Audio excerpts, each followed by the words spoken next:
Ahli syurga orang yang menyapa orang. Ahli syurga adalah orang yang isar. Isar ni apa? Isar ni adalah suka bagi keutamaan pada orang lain. Maknanya macam tak susah nak faham. Isar ni lah. Kalau dengan anak, kita kan selalu isar dengan anak kita tak? Isar. Dia isar ni macam mana ajar dia? Isar alif ya sa alif ra. Bahasa Melayu sah. Alif ya di bawah i, sa alif di atas ta, tu isar. Tu ada ra. Isar. Dalam ajar ruminya ITHAR, tu isar. Isar. Isar ni maksudnya kita dengan anak selalu kita isar. Masa mak tak makan kan tak apalah, hangpa makan dululah, mak tengok hangpa penat, mak sehari pun boleh. Sehari tak cukup lok, tak apalah, mak tak apa, hangpa, tu isar. Kalau dengan anak-anak dia boleh isar, dengan suami dia tak boleh lebih kurang. Tu pelik jadi maknanya bukan sini cerita kau tempat lain ni, sini tak jadi kan. Dan nak bagi tahu bahawa bila sebut tentang isar tadi, ahli syurga mesti isar. Isar ni macam ni, bukanlah suka beri kat orang barang tak. Apa-apa cerita dalam hidup ni dia faham. Ada cerita dia, ada cerita orang lain. Ada hal dia, ada hal orang lain. Ada hal suami, ada hal anak-anak. Kadang-kadang dia rasa nak bercerita hal daripada suami, tapi suami dia ni tak layan. Namanya, abang ni ada benda nak cerita ni, pasal apa? Ni pasal cerita dapur kita. Sambil kata abang dah kerja sikit lagi cerita ni boleh dah, abang dah banyak benda nak fikir. Dia pun isar. Tak apalah, mungkin abang ada benda besar nak fikir. Itu isar. Tapi tak, kalau kita cerita semua tak mau dengar. Kalau kawan ni cerita sejam kedai kopi pun tak apa. Ni tu. Jadi maknanya isar tak di situ. Ustaz ni macam perkenal kami ya? Tak, bukan nak perkenal siapa-siapa. Aku malas ngaji tu, kata kat kita orang perempuan. Orang lelaki malas mengaji tu, kata orang kita lebih kurang. Jadi nak cerita hari ni, kalau tujuan mengaji bukan memperbaiki diri, betul mengaji. Tujuan mengaji adalah untuk kita betulkan sebab nak masuk syurga ni. Begitu juga sang suami, dia kena isar isteri. Isar lagu mana? Abang ni, jomlah. Dia pun ra'i. Jom. Tak ada masalah. Abang free hari ni, tak ada problem apa. Jom. Abang ada masa tak menyembah masak? Terus bagi perhatian pada isteri. Itu kena suami gitu. Mana isar ni saling isar lah. Bukan hanya suami yang bagi isar, isteri tidak isar. Bukan hanya isteri yang bagi isar, suami tidak isar. Tapi kalau suami tidak isar, kita bagi isar, jannah lah bagi kita. Tu. Sebab tu saya dah sebut isar ni kenapa? Sebab dalam dunia bukan cerita kita saja. Kalau kita cakap dengan satu orang, asyik kita ya. Ni, saya punya pandangan ni. Saya punya pandangan ni. Awak nak bantah apa saya dah buat research dah. Asyik kita ya. Tak betul. Hidup ni dia ada cerita orang lain. Dia ada cerita kawan tu, Cik Ani, Cik Mah, Karimah, dia ada banyak cerita. Bukan cerita kita ya. Jadi kalau kita sembang dengan orang tak ambil perhatian pada cerita kita dan kita rasa tak apa, ada chance masuk syurga. Tapi kalau kita duk cerita, orang macam tak ambil tahu diri kita duk kata ni, aku duk cerita macam apa tak layan aku ni, malah kau orang hampa. Tu tak jadi syurga. Ahli syurga tak suka bergaduh dengan orang. Itu ahli syurga. Dia tak suka cari gaduh dengan orang. Dan dia tak suka ambil ayat-ayat bergaduh dengan orang. Satu kawan hantar artikel baru ni. Saya kena baca lah artikel ni. Orang tulis pasal jangan bergaduh. Bergaduh ni maksudnya bergaduh sampai nak menang. Bergaduh sampai tahap orang tu rasa bahawa dia kena menang dalam bergaduh tu. Kalau dia tak menang, dia tak boleh. Ni sahabat saya kata bahawa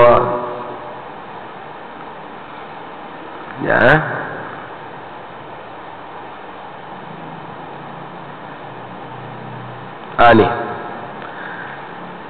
kemenangan diperolehi tapi merosakkan hubungan. Ya, ada masa kita bergaduh kita menang. Tapi dia merosakkan hubungan kita. Dia kata kalau gaduh dengan pelanggan, kita buka restoran, gaduh dengan pelanggan, memang pelanggan tu salah, kita betul. Kita bergaduh, apa ni? Awak tak lihat ni? Ni kedai saya tau, awak salah ni. Kita buat jodoh. Maka walaupun kita menang, ya kita menang pasal kita belakan hak kita, tetapi pelanggan tetap akan lari. Hilanglah satu pelanggan, tak main dah kedai kita. Kalau bergaduh dengan rakan sekerja, kita bergaduh dengan kawan-kawan yang kita bekerja, walaupun kita menang, tiada lagi semangat bekerja satu pasukan. Kata saya kalau dengan dia bos atau orang lain saya tak mahu, ni jenis kaki gaduh punya geng ni kan. Kalau kita gaduh dengan bos, ya kita boleh menang, tetapi tiada lagi masa hadapan di tempat kerja itu. Boleh siap-siap berhenti ya. Dan kalau gaduh dengan bos, kalau gaduh dengan keluarga, bergaduh dengan ayah, bergaduh dengan mak, memang kita betul, kita salah, tapi kita bergaduh. Walaupun kita menang, hubungan kekeluargaan akan renggang. Mulai yang fikir, anak aku ni tak faham kan? Balik pun macam tak balik ya. Balik raya mana? Balik raya Mama Tua, alhamdulillah hantar balik kan. Pak ada gitu kan. Siap bergaduh. Kalau kita gaduh dengan kawan, our friend, walaupun kita menang, yang pasti kita akan kehilangan kawan. Hilang kawan. Kalau kita gaduh dengan pasangan, gaduh dengan suami, ni memang kita menang, suami salah semua kan. Memang orang lelaki dia suruh salah. Orang lelaki ni memang kerja dia buat salah, dan dia masuk ke salah. Dia mandi kentolasi dia rata, dia kadang-kadang masuk rumah pakai kasut, dia kadang-kadang bukan dia kira orang tengah duduk sebu sampah ke apa, dia bukan kira. Makan pinggan tak basuh, baju longgok rata, memang salah. Itulah perangai lelaki-lelaki kan. Orang lelaki-lelaki ni tak alert, bila datang hari jadi lupa, tu orang lelaki-lelaki. Abang ingat dah hari ni Repa ni ramai. Abang ni orang cakap dia ngapa, kita duk ingat hari jadi, dah hari jadi kita tak ingat pun. Allah lupa, tak ingat ya Allah, dah jadi dah. Tak ingat. Tak apalah, dah lupa tu nak beli apa, tahun ni tak ada apa-apa pun. Abang tu memang buat apa-apa. Nampak? Salah suami. Memang suami salah kan. Kita pun push dia, marah dia, gaduh dengan dia, ungkit balik cerita lama, kita sebut memang suami salah.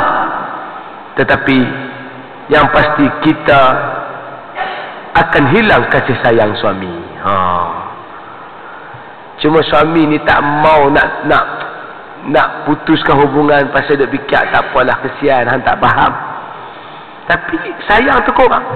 Lepas tu kalau boleh pukul 4, kalau boleh, ada kawan saya pernah jumpa pukul 4, kata habis kerja tak balik rumah, pada balik rumah balik lepak kedai tom yam lagi bagus. Balik sini gaduh malah kan. Pergi lepak kedai tom yam tu, tengok orang tu layan bagus kan. Abang minum kapur kan, lembut kan. Minum kopi jatak song kan. Makan dok ke, makanlah sikit kan. Ayat tu tak nak jumpa di rumah kan. Ayat yang jumpa di rumah ni, orang dapur makan dia tanya banyak orang ni hidang lah kan. Kalau orang tak hidang, marah orang hidang tak makan. Tu bahasa dia. Tapi bukan sini, tempat lain ni cerita ni tak jadi kan. Jadi nak bagi tahu itu dia. Gaduh dengan pasangan, habis hilanglah kasih. Kalau kita gaduh dengan sesiapa pun, walaupun kita menang, kita tetap kalah. Tu. Oleh itu jangan gaduh lah. Jangan gaduh, sebab kita pasti kalah. Tetapi kalau kita bergaduh kerana berbeza pendapat, dia kata gini ni, sampai tak putus silaturahim tak apa. Kita kata kat jiran kita, tak boleh, awak tak letak tong sampah sini, tak kena ni, awak tak boleh, nanti orang nak ambil sampah susah. Ikut suka saya lah. Tak apalah kalau itu awak punya hal lah. Kita pun tak marah lepas tu, dan kita tak putus silaturahim. Esok kita bertegur lagi, tu tak apa. Cuma jangan gaduh tu sungguh-sungguh, gaduh tu sampai repot-repot polis, gaduh tu sampai bercakau-cakau, tu janganlah. Ini ceritanya. Jadi makna di situ nak beritahu bahawa tu sifat ahli surga, tidak suka cari gaduh. Baik, ini benda yang paling penting.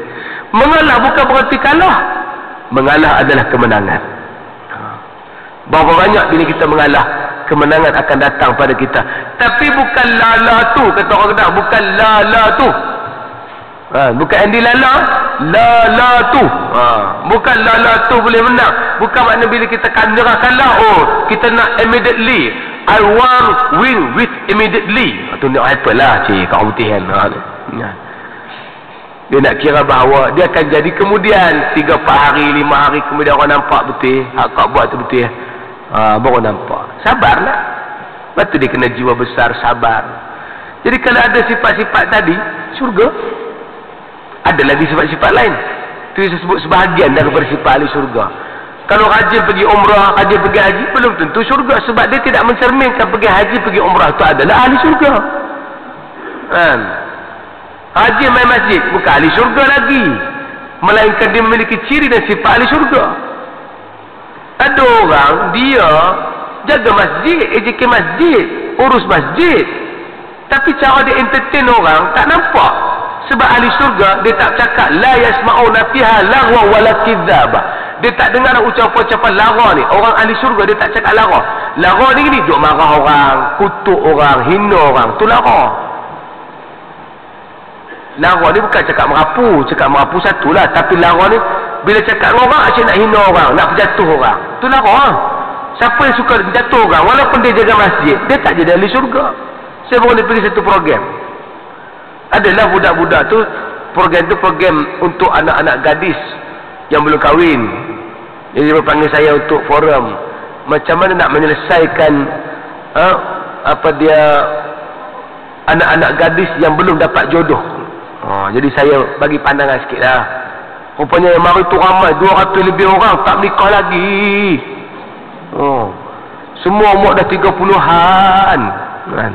Adalah yang muda sikit, tapi kebanyakan satu tu kita tengok ada 2-3 orang, sebahagiannya, bukan sebahagian tu, ada yang 45-46 tak kahwin lagi. Buat program tu, tak apalah, masa program tu dia makan lah macam ni lah, makan di sini lah, datang dia terkuasa surau, masjid, nanti kota masjid, ni siapa suruh makan sini, siapa suruh makan sini, pergi makan bawah, JK, kan kita janji dah program jangan makan sini. Kan kita dah tadi kita dah buat, jangan makan ni, kita makan bawah, ni tak boleh makan ni, masjid ni. Lara. Macam mana orang boleh cakap tu tak jaga hati orang? Saya dengar tu, saya tak boleh dengar. Saya kata, kalau aku tak ustaz, aku ambil kursi nempuk, tak apa nak dia dah kan? Pasal ucapan tu tak layak bagi seorang yang menjaga rumah Allah. Habis tu ustaz takkan nak biar dia makan lah, selesailah elok-elok. Pergilah kata, oh adik-adik sekalian minta maaf tu, sini tak boleh makan ni, tempat ni takut nanti kotor kapet. Tapi kalau nak makan, teruskan makan, cuma jangan kotorkan kapet Cuma yang belum makan, boleh makan di bawah dah. Minta kerja sama pakcik ni terima amanah ni. Kan itu bahasa ahli syurga. Sampai masuk lah, sampai datang sampai masuk, kenapa guna nada satu lagi? Saja nak abang dia ada kosong kan. Tu saya kata nasib baik saya ni ustaz, kalau saya ni KL gangster dah lama dia kena pukul kan. Terganggu saya forum hari tu, jadi hati tak tenang. Aduh, kita tak boleh dengar benda-benda yang menghina manusia, tak boleh dengar. Saya minta maaf, saya tak boleh dengar orang hina orang. Saya tak boleh dengar seorang suami hina isteri dia depan saya tak boleh dengar, minta maaf.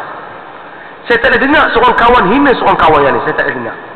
Saya tak boleh dengar ibu-ibu yang saya kasihi dimaki hamun, dicaci orang. Kerana Tuhan lahirkan ibu-ibu bukan untuk dicaci, beli maki hamun, bukan. Kalau kita ada perasaan nak bela gitu, syurga kita. Jangan duk kata dah pegang kan kuasa surau, takkan tak syurga lagi, tak. Sifat. Sebab tu kena ingat, ahli syurga adalah bergantung kepada sifat ahli syurga, bukan bergantung pada apa yang dia buat dari segi amal-amal ibadah. Amal ibadah salah satu part, tapi sifat menjadi salah satu part yang harus dikembangkan. Saya selalu dah senyum dengan orang, tu ahli syurga kan. Ustaz, khabar, jangan jumpa ustaz menikuih lari. Siapa macam orang nak ngorak dia kan. Dah kalau tak mengorak masalahnya jadi mak metua. Kan susah sangat kan. Jadi hal tu pun takut kan. Jadi nak cerita bahawa saya kadang-kadang terfikir, saya orang panggil Ustaz Zul Pandan.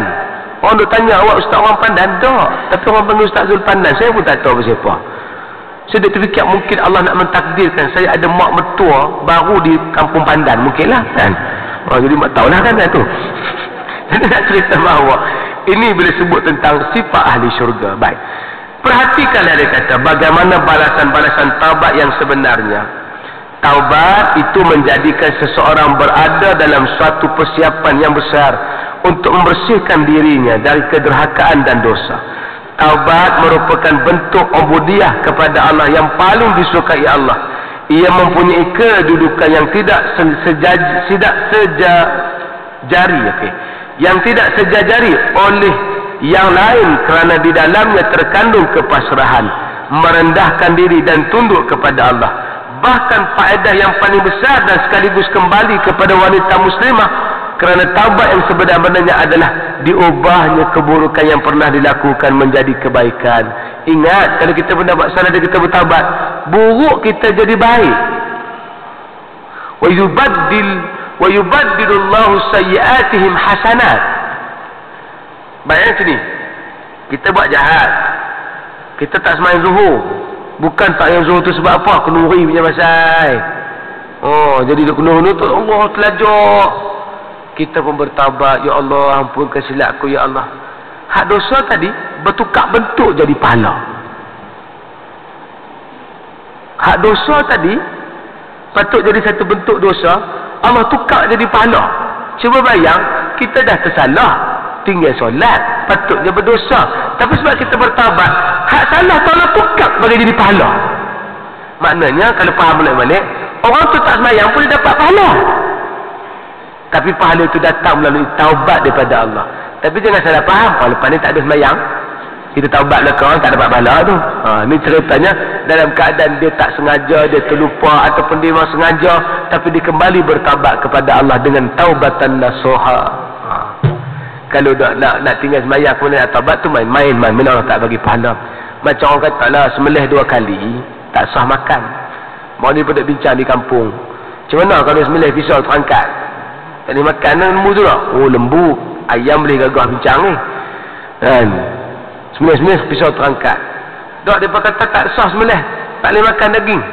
Kita pun jawab, kalau angkat pisau kerana saja-saja main, sebab sembelihan tak boleh main-main.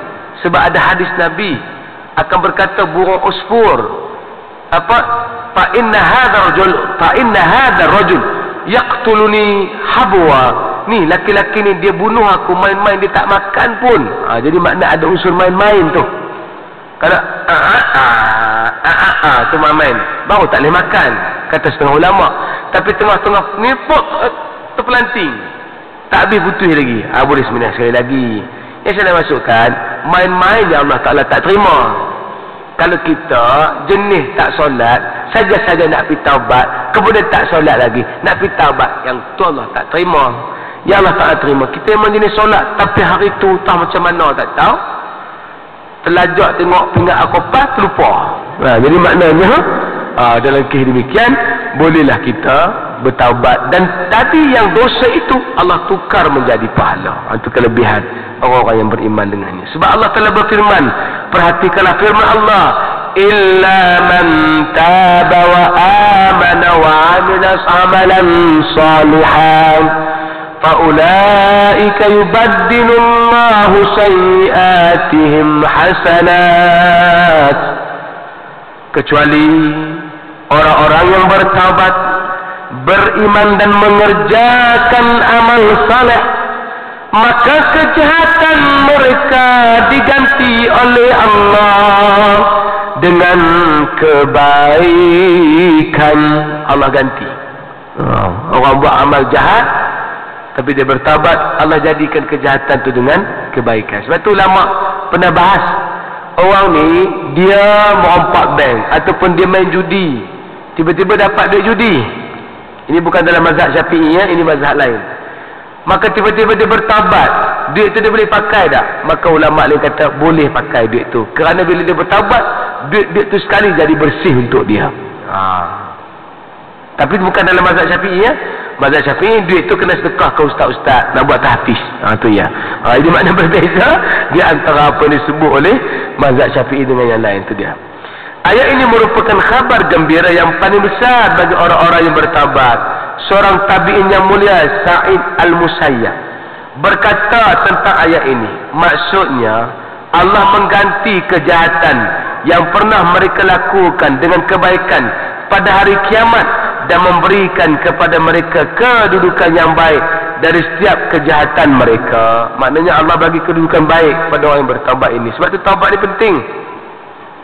Taubat adalah penghapus dosa. Taubat adalah sifat yang sangat-sangat mustahak. Kerana apa taubat? Sebab manusia tidak pernah kurang daripada melakukan kesalahan dan kesilapan.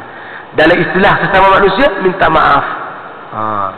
Ada orang kata minta maaf jangan kerap-kerap sangat sehingga hilang nilai. Lepas tu kita boleh faham, bila faham begitu tu kita tak minta maaf. Kita minta maaf hanya setahun sekali, raya Aidilfitri saja. Aidil Adha tak dan proses suami sibuk pergi korban. Jadi maknanya nak beritahu, minta maaf adalah tiap-tiap malam.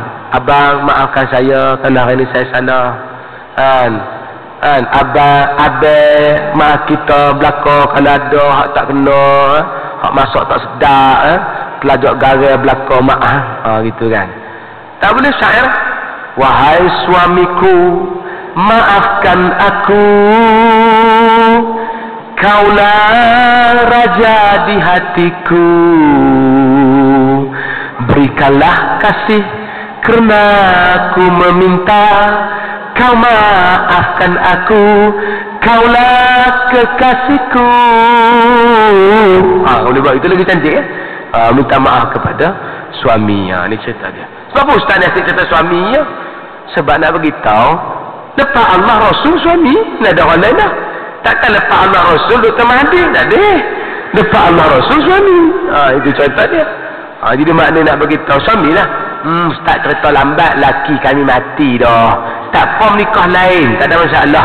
Jadi maknanya nak beritahu, itu cerita dia. Bila sebut bahawa ada ya suami di situ baik. Namun banyak di antara wanita muslimah yang tidak mahu kembali kepada Allah dengan taubat yang sebenar-benarnya kecuali setelah umurnya berganjak senja. Selagi engkau mendatangi seorang wanita muslimah yang tidak solat dan tidak pula melaksanakan kebajikan kepada Allah seperti puasa atau meninggalkan tabarus, tabarus maksudnya bersolat, dan berpoya-poya, ternyata dia beralasan bahawa umurnya masih muda dan perjalanan waktunya di kemudian hari masih panjang, dia tidak berfikir bahawa boleh jadi umurnya tidak akan panjang dan tidak seperti yang dia harapkan, padahal waktu itu bertaubat terbentang di hadapannya. Sebab tu taubat ni jangan buat masa tua. Tapi kalau dah tua bertaubat, okeylah. Sebab kita bimbang, ada orang kata tak apalah, nantilah tunggu kami dah agak-agak macam umur mak kami pakai tudung ni tak mau dengar kan. Suatu hari ni kempen saya untuk anak-anak gadis ataupun budak-budak muda ataupun ibu-ibu muda yang enggan pakai tudung, kempen begini. Apa dia? Pakai tudung hijab for beauty. Hijab untuk cantik. Kerana dia cantik itulah Allah suka. Innallaha jamil wa huwa yuhibbul jamal. Jangan kempen tak tutup aurat berdosa. Bolehlah, tapi kena tambah yang tu dulu. Kesedaran tutup aurat adalah kerana menutup aurat tujuannya adalah untuk semoga cantik. Sebab kenapa cantik? Allah suka yang cantik. Sebab nak cari suka Allah, kita kena cantik-cantik. Cantik berlaku syariat. Itu penting cantik. Kan baru ni Adira pakai tudung kan? Adira. Ni Adira. Tak kena Adira. Yang nyanyi lagu apa dia? Lagu apa tu? Lagu dengan Hafiz tu Tuhan tolong lembutkan hati dia. Itu lagu tu lah. Pakai tudung dah. Dia minta doa lah, saya istiqamah. Maka kita yang mulut celupak jangan kata berapa hari sangat tengok buka pula apa ni. Jangan. Sebab kita kena kata alhamdulillah, seorang lagi kembali kepada jalan fitrah yang baik. Jadi hak tu kempelah pakailah tudung, cantik ke tudung ni, tengok orang pakai tudung, tengok macam mana dia pakai tudung, tengok macam mana apa dia Siti Nurhaliza pakai tudung, kan cantik.